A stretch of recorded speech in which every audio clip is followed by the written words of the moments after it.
है प्रयोगशाला में एसीटोन का निर्माण किस प्रकार किया जाता है। तो सबसे पहले आइए हम देखते हैं एसीटोन का फार्मूला।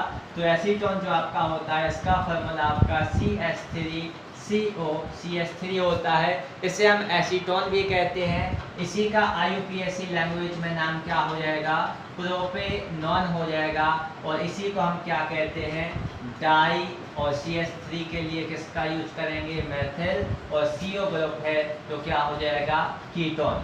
इसी को हम एसीटोन कहते हैं, इसी को आप प्रोपेनॉन कहेंगे और इसी को हम क्या कहेंगे, डाई मेथिल कीटोन कहेंगे। तो यहाँ पे आप देखते हैं एसीटोन का निर्माण किस प्रकार किया जाता है। तो यहाँ पे हम सबसे पहले क्या करेंगे, शुष्क आशवन। पहले तो आप मेरी इस बात को समझ लें अच्छे से कि शुष्क आशवन यानी किसी पदार्थ को क्या करना है, हमें गर्म करना है। तो आइए यहाँ पे हम कैल्शियम एसीटेट को क्या कहते हैं, गर्म कहते हैं। तो सबसे पहले कैल्शियम एसीटेट का फार्मूला CH3COO, CH3COO, आइसो का चिन्ह Ca। इसको हम क्या करेंगे, गर्म करेंगे। गर्म करेंगे यानी कैल्शियम एसीटेट का हम क्या करने वाले हैं, शुष्क आशवन करने वाले हैं। तो जब कैल्शियम एसीटेट का क्या किया जाता है, शुष्क आशवन किया जाता है, तो यहाँ पे किसका निर्माण होता है, CH3 आइसो का चिन्ह CO, यानी एसीटोन का क्या होता है, निर्माण होता है। और साथ में क्या बन जाता है यहाँ पे आपका CaCO3 यानी कैल्शियम कार्बोनेट का क्या होता है, निर्माण होता है। तो यहाँ पे हम सबसे पहले देखेंगे किस प्रकार हमने एसीटोन यहाँ पे तैयार किया है। तो देखिए CH3CO और ये CH3 आइसो का चिन्ह CO। तो ये आपने क्या बना लिया यहाँ पर, एसीटोन। बाकी का क्या बचा, Ca। और ये क्या हो गया, C। और ऑक्सीजन के कितने हो गए यहाँ पर, 3 हो गए।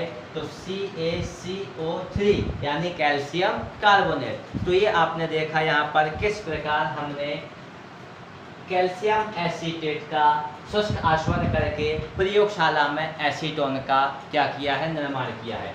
अब आप यहाँ पर देखने वाले हैं कि जो आपका एसीटोन होता है इसका सचित्र वर्णन किस प्रकार होता है।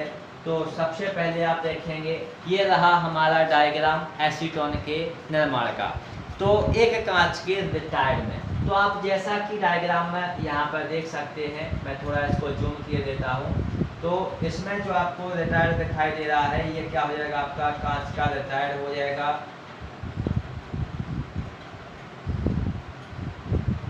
इतनी जो आपको संरचना दिखाई दे रही है, ये जो संरचना बनी हुई है, ये क्या हो जाएगा, एक कांच का रिटायर्ड हो जाएगा। कांच के रिटायर्ड में सबसे पहले तो आप क्या करते हैं, निर्जल कैल्शियम एसीटेट लेते हैं। कैल्शियम एसीटेट यानी CH3COO का होल ट्वाइस Ca। ये क्या हो जाएगा, निर्जल कैल्शियम एसीटेट। एक कांच का आपने क्या लिया, रिटायर्ड लिया। इस कांच के रिटायर्ड में हमने क्या लिया, निर्जल कैल्शियम एसीटेट को लिया। अब निर्जल कैल्शियम एसीटेट के साथ साथ इस कांच के फ्लास्क में हम किसको मिला देते हैं, लोहे के चूर्ण को मिला देते हैं। किसको मिला दिया जाता है, लोहे के चूर्ण को मिला दिया जाता है। और जो रिटायर्ड होता है, रिटायर्ड को संघनित्र से जोड़ दिया जाता है।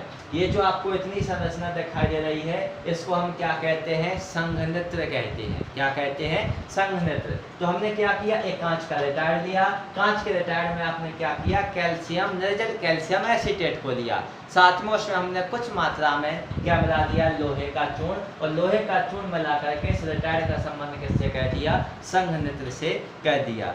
अब संघनित से करके इसको हम किससे जोड़ देते हैं, ग्राही पात्र से जोड़ देते हैं। ये जो पात्र नीचे आपको दिखाई दे रहा है, ये पात्र कौन सा हो जाएगा, ग्राही पात्र हो जाएगा। ग्राही पात्र से जोड़ देते हैं। और जो हमारा जो रिटायर्ड होता है, इस रिटायर्ड को कहाँ पे रख दिया जाता है, कांच। यहाँ पे ये क्या रखी हुई है, तार की जाली रखी हुई है। क्या लगी हुई है, तार की जाली रखी हुई है। तार की जाली के ऊपर हम इसको क्या कहते हैं, धीरे धीरे क्या कहते हैं, गर्म कहते हैं। तो जैसे ही धीरे धीरे गर्म कहते हैं, तो यहाँ पर क्या बनती है, एसीटोन की वाष्प बनती है। इस एसीटोन की वाष्प को संघनित में से होकर के गुजारा जाता है। तो संघनित में से होकर के जब ये एसीटोन की वाष्प गुजरती है तो इस संघनित में कैसे हो जाती है, ठंडी हो जाती है और आगे जाकर के ग्राही पात्र में ये द्रव के रूप में कैसे हो जाती है, एकत्रित हो जाती है। तो इस प्रकार आपने देखा कि किस प्रकार हमने यहाँ पर प्रयोगशाला में किसका निर्माण कर लिया, एसीटोन का निर्माण कर लिया। इसके बाद हम देखेंगे जो एसीटोन प्राप्त होता है, इसी एसीटोन का हमें क्या करना होता है, शोधन करना होता है। क्या करना होता है, शोधन। देखिए आपने एसीटोन तो बना लिया, अब चूंकि जो एसीटोन हमने बनाया है ये एसीटोन कुछ मात्रा में अशुद्धियों युक्त होता है, तो प्रयोगशाला विधि से प्राप्त एसीटोन अशुद्ध एसीटोन होता है। इसमें 3 गुना सोडियम बाइसल्फेट का संतृप्त विलयन मिलाया जाता है। 3 गुना सोडियम बाइसल्फेट का संतृप्त विलयन मिलाकर 4 से 5 घंटे तक इसको हम रख देते हैं। माने यदि हमने 1 गिलास एसीटोन बनाया है तो उसमें हम 3 गिलास क्या कर लेते हैं, सोडियम बाइसल्फेट का संतृप्त विलयन मिला देते हैं और मिला करके इसको लगभग 4 से 5 घंटे तक इसको विलयन को मिला करके क्या कर दिया जाता है, रख दिया जाता है। तो एसीटोन जो आपका होता है, एसीटोन बाइसल्फाइड के हमें यहाँ पर क्रिस्टल प्राप्त हो जाते हैं। क्या प्राप्त हो जाते हैं, एसीटोन बाइसल्फाइड के क्रिस्टल प्राप्त हो जाते हैं। तो यहाँ पर जैसे ही हमें एसीटोन बाइसल्फाइड के क्रिस्टल प्राप्त होते हैं तो इन क्रिस्टलों के बाद अब हम इसमें क्या कहते हैं, इन क्रिस्टलों को छान लेते हैं। जैसे ही हमें एसीटोन बाइसल्फाइड के क्रिस्टल प्राप्त होते हैं तो इन क्रिस्टलों को हम छान लेते हैं। छान करके सुखा करके सोडियम कार्बोनेट के संतृप्त विलयन में इनको क्या कहते हैं, देखिए छान लिया, सुखा लिया और सुखाने के बाद जो सोडियम कार्बोनेट होता है, सोडियम कार्बोनेट के संतृप्त विलयन के साथ इनको क्या किया जाता है, आसक्ति किया जाता है, यानी क्रिया की जाती है। तो ऐसे में हमें शुद्ध एसीटोन की क्या हो जाती है, प्राप्ति हो जाती है। तो आपने यहाँ पर देखा कि किस प्रकार हमने एसीटोन को शुद्ध कर लिया या शोधन कर लिया।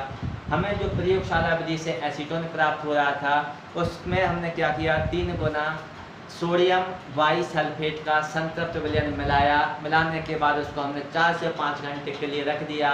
जैसे ही आप इसको 4 से 5 घंटे के बाद रखते हैं तो हमें एसीटोन बाइसल्फाइड के क्रिस्टल प्राप्त हो जाते हैं। जैसे ही एसीटोन बाइसल्फाइड के क्रिस्टल प्राप्त होते हैं तो हम इनको छान लेते हैं। छानने के बाद हम इन क्रिस्टलों को सुखा लेते हैं और सुखा करके सोडियम कार्बोनेट के संतृप्त विलयन के साथ क्या कहते हैं, इनकी क्रिया कहते हैं। तो हमें शुद्ध एसीटोन प्रयोगशाला में प्राप्त हो जाता है। तो ये थी आपके सामने प्रयोगशाला में एसीटोन बनाने की विधि। तो आपने देखा चित्र सहित इसका वर्णन।